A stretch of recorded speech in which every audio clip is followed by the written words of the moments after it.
Oh yeah, bring that mattress inside. Yes, my king-size mattress. And my TV, now it's 50-inch plasma, oh. And my freezer. 3 days before Christmas, and I have come to move into my son's house permanently. It's Menend.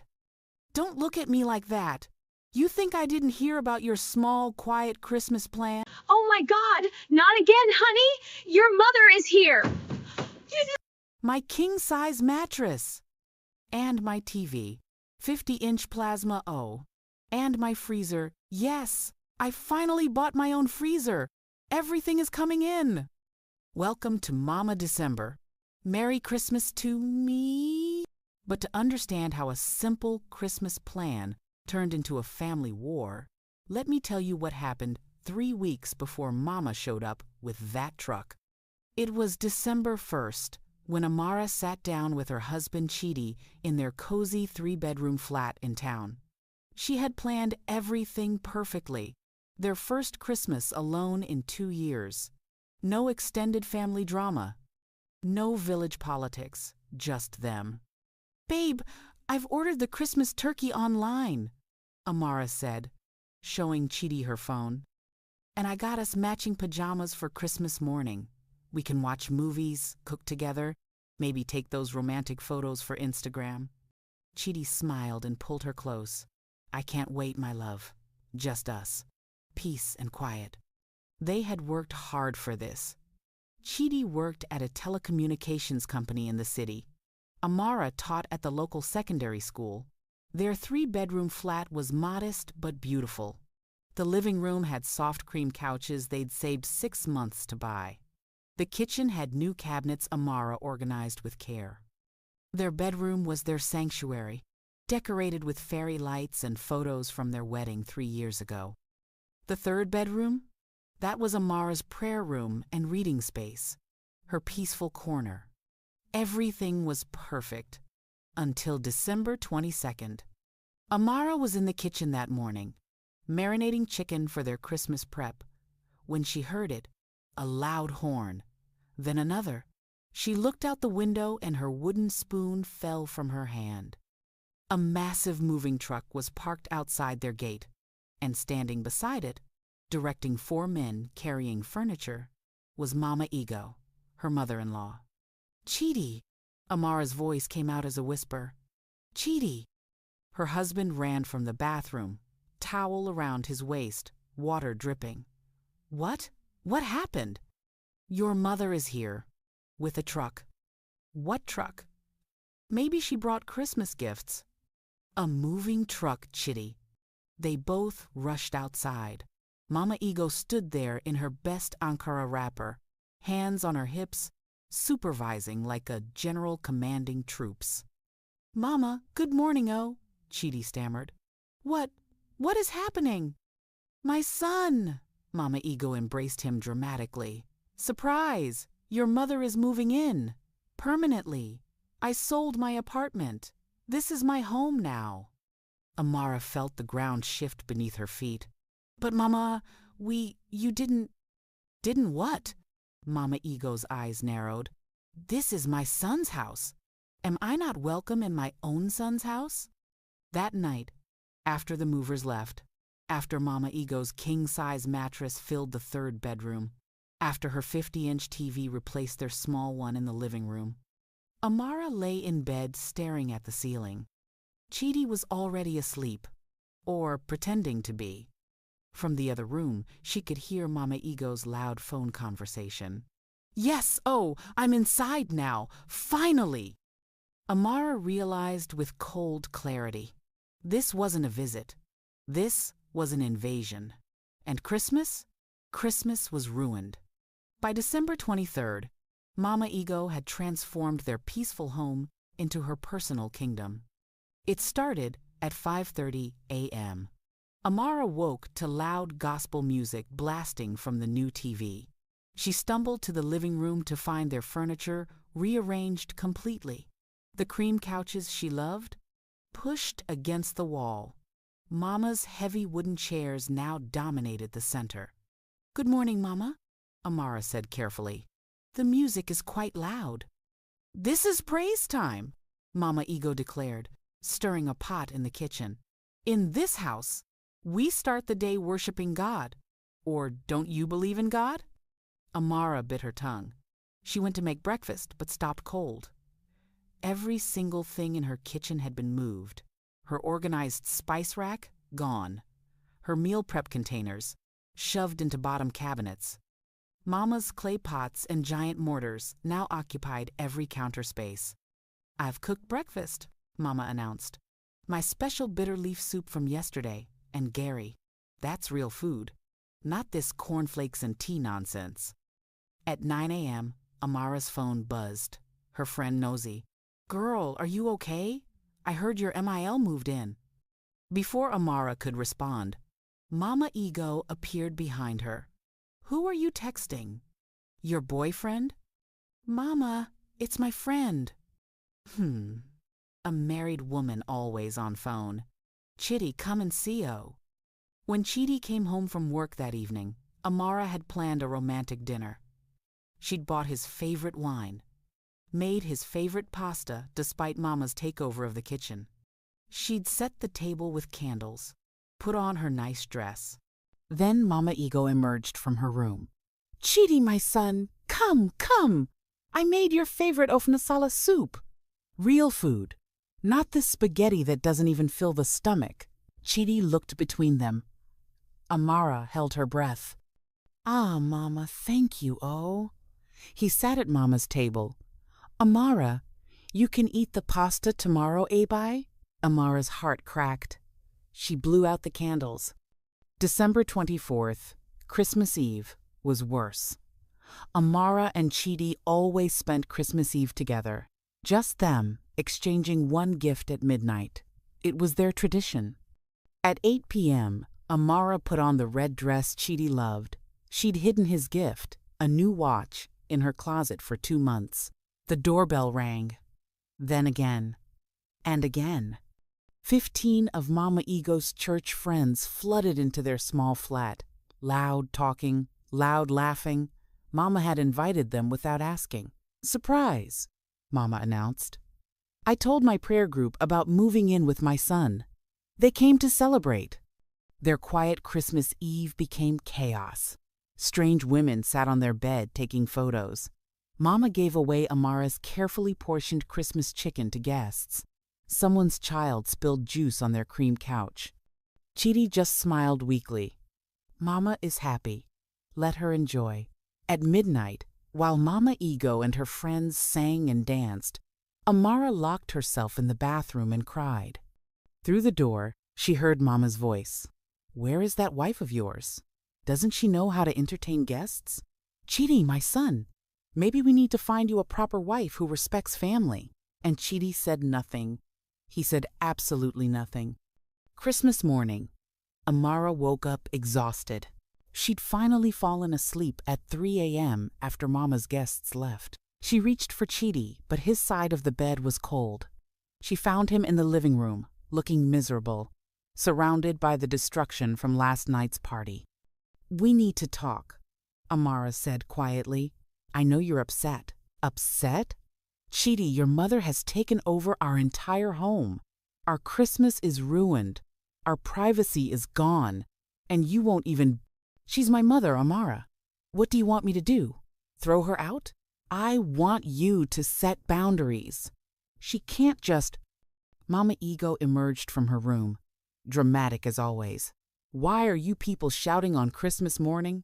Chitty, I hope this woman is not disrespecting your mother in your own house, oh." Amara walked away before she said something she'd regret.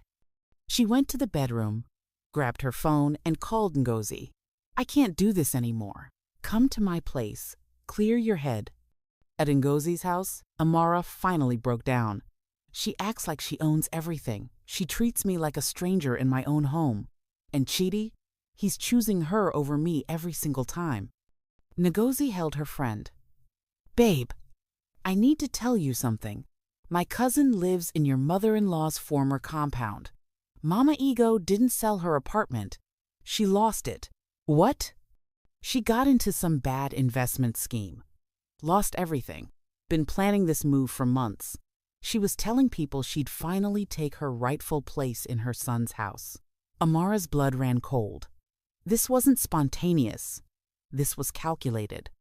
She returned home that evening.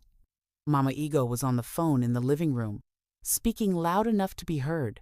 Amara crept closer, standing just out of sight. "Yes, oh, I'm finally inside the house," Mama said. "You know, these young wives, they think they've won. But a mother always wins.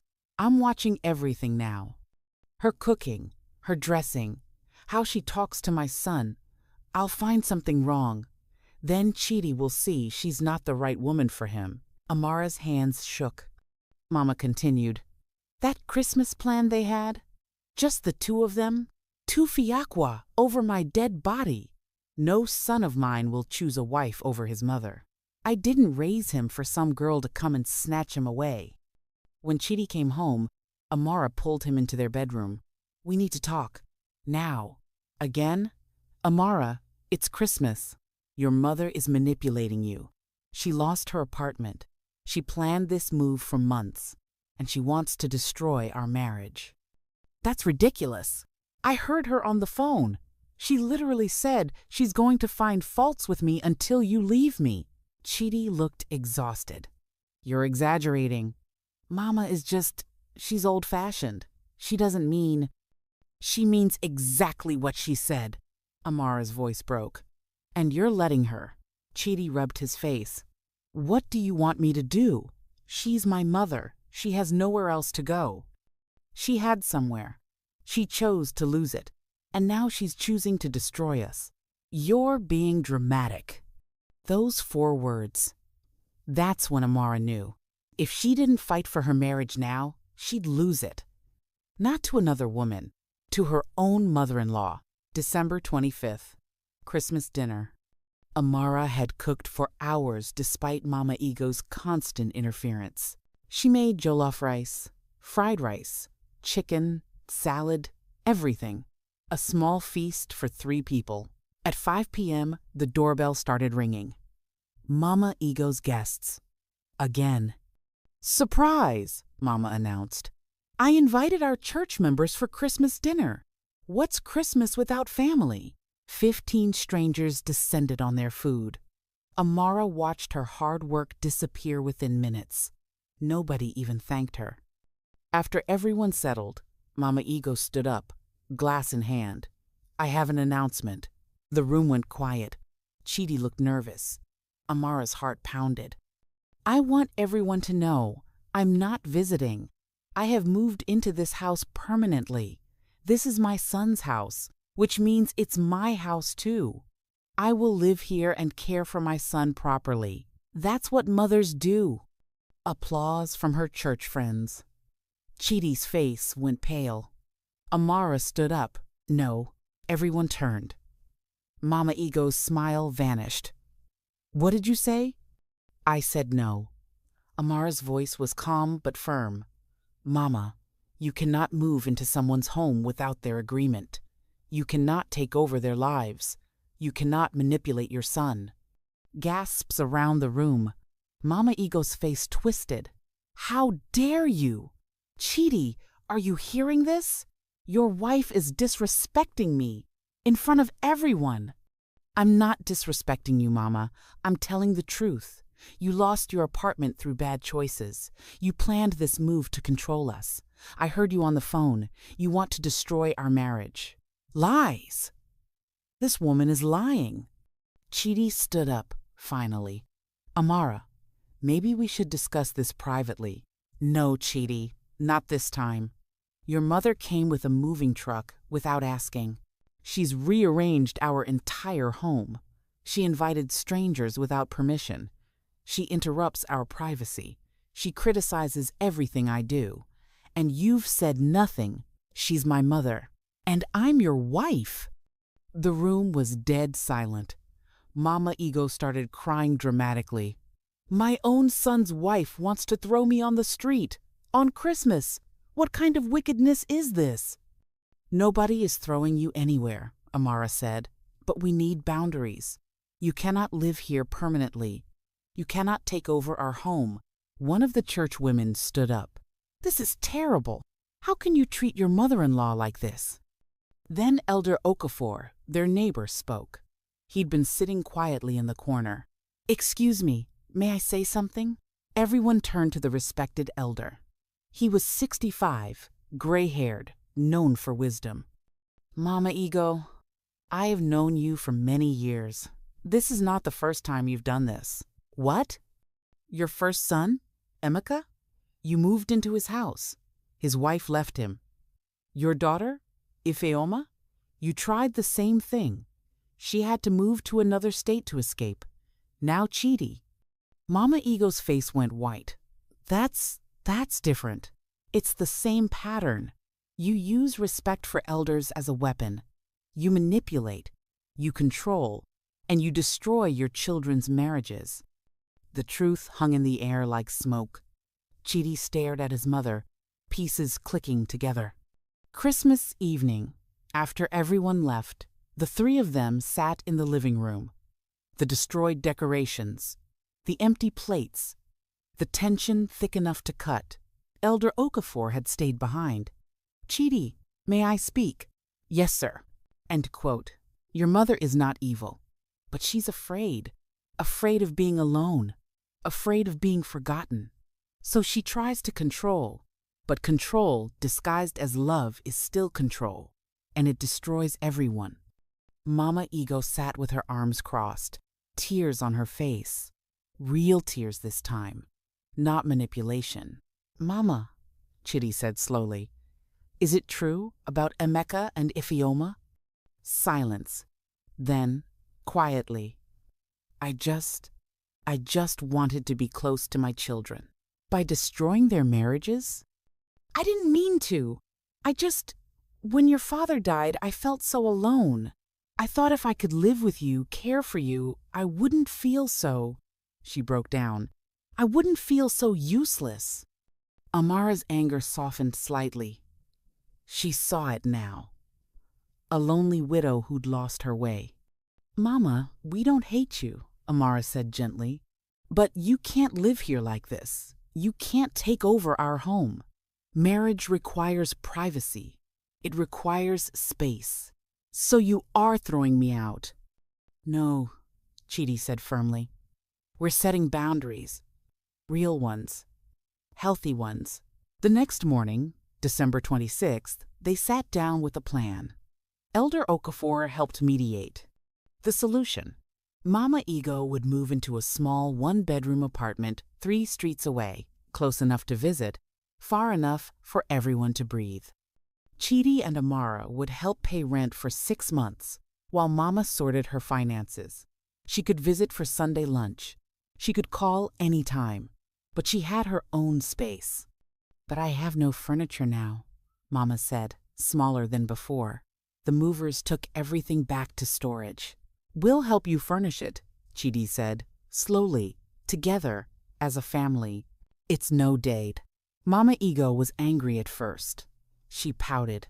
She gave silent treatment. But gradually, something shifted. In her own small apartment, she started joining a proper elderly women's group. She learned to manage money better. She called Chidi twice a week instead of controlling his daily life. And one Sunday in January, when she came for lunch, she sat with Amara in the kitchen. "I'm sorry," Mama Ego said quietly. Amara looked up, surprised. "Mama?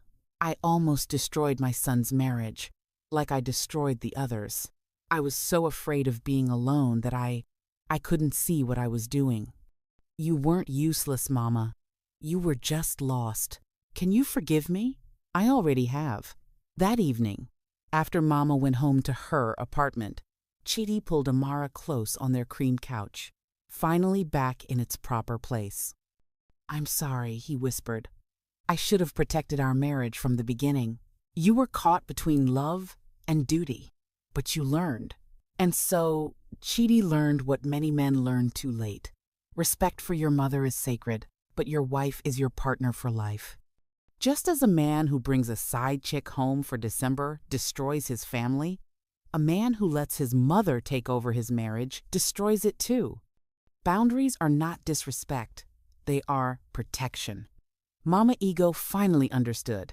She could be loved and respected without controlling everything. And Amara learned that standing up for your marriage with dignity is not wickedness, it is wisdom.